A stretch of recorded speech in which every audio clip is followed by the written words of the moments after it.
Good morning everyone. सबकी सुबह कैसे होती है मुझे तो नहीं पता, लेकिन मेरी सुबह झाड़ू के साथ होती है। तो देखिए, झाड़ू लेकर के मैं भी निकलती हूँ अपनी सफाई अभियान पे। तो देखिए, सफाई मेरी शुरू हो गई है किचन से शुरू होते ही सफाई।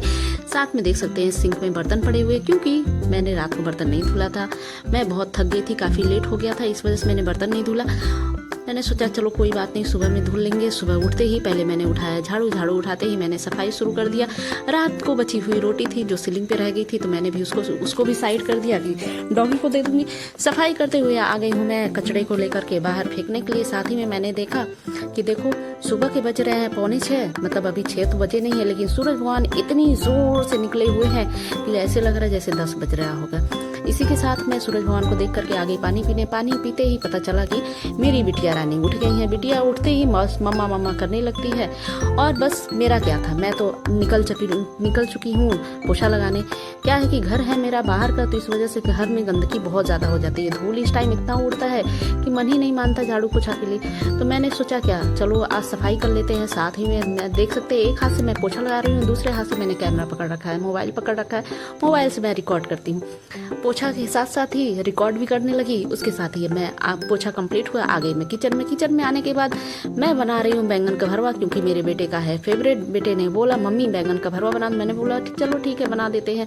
तो मैं जब भी बैंगन का भरवा बनाती हूँ तो पहले उसको ड्राई रोस्ट करती हूँ। ड्राई रोस्ट करके उसमें अमचूर पाउडर और भरवा मिर्च जरूर डालती हूँ, क्योंकि इससे टेस्ट और ज़्यादा बढ़ जाता है, और कच्चा सरसों का तेल।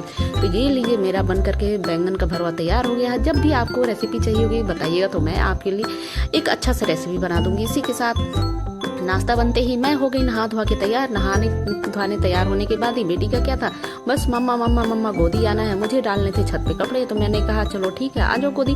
तो लिया बेटी को अपनी गोदी में और कपड़े का बाल्टी उठाया। बाल्टी उठा करके मैं आ गई हूँ छत पे।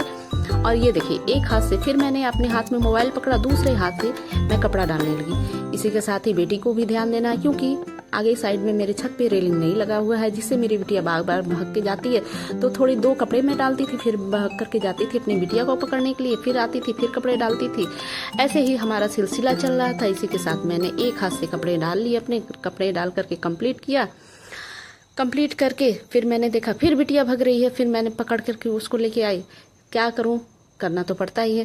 फिर इसी के साथ सारे कपड़े हो गए मेरे फिनिश, और मैं आ गई अपने फूलों के पेड़ के पास। इतनी गर्मी में फूल के पेड़ दिख जाते हैं और हरे भरे दिखते हैं तो बहुत ही अच्छा लगता है। ये देखिए ये फिर से भग के गई किनारे पे, और मुझे बहुत डर लगता है, तो मैं उसको पकड़ के लेकर के आ गई। फिर हो गया मेरा क्या, शाम हो गया। शाम को आते ही छत पे मैं सोची कि पति जी दिख नहीं रहे हैं कहाँ पति जी। तो मैं देखी छत पे आकर के पति जी हमारे सरसों मसल रहे हैं पैर से। हमारे यहाँ क्या होता है, सरसों को ऐसे ही सुखाया जाता है, सुखाकर पैरों से मसला जाता है, पैर से मसलने पे ये सरसों अच्छे से निकल जाते हैं। इसी के साथ मैंने देखा, मैं बोली कि देखते हैं सूरज भगवान का नज़ारा। इतना खूबसूरत शाम हुआ था, मैंने सोचा आप लोग के साथ साझा कर दे। मेरी वीडियो आप लोग को कैसी लगी, अपना प्यार सपोर्ट दीजिए। Thank you.